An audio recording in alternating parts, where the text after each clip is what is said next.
এই ফালতু কথা বলবে না। দেখুন কি জানা, এই পুলিশটা দেখেন, এই পুলিশটা লেডিসকে কি করে গান মারা বলছে, বলছে আপনার গান মারা, আপনি যেখানে থাকবেন মারবেন আপনার। আপনি কেন এই কথা বলবেন? হ্যাঁ, আপনার আইন আছে একটা কথা বলার। হ্যাঁ, কি ভেবেছেন আপনার মমতার রাজ্য পেয়েছেন নাকি? আপনি আপনি মমতার রাজ্য পেয়েছেন? হ্যাঁ, তখন থেকে মেয়ে ছেলেকে যে সেরকম বলেছে।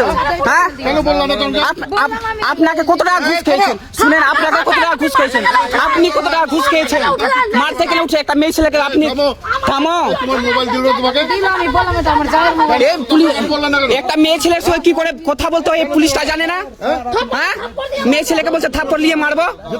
হ্যাঁ, শুনেন, আমি আমার সঙ্গে একটু কথা শুনেন, আমার সঙ্গে একটু কথা বলেন। একজন সিনিয়র পুলিশ অফিসার যদি একজন মহিলার সাথে এরকম নোংরা ভাষায় কথা বলে, তাহলে সাধারণ মানুষ কি ভাষায় কথা বলবে, কি সম্মান দেবে মহিলাদের? এরকম ভিডিও পেতে হলে পেজটিকে ফলো দিয়ে সাথে থাকুন। ভিডিওটা ভালো লাগলে বেশি বেশি করে শেয়ার করুন। চলুন ভিডিওটা দেখা যাক।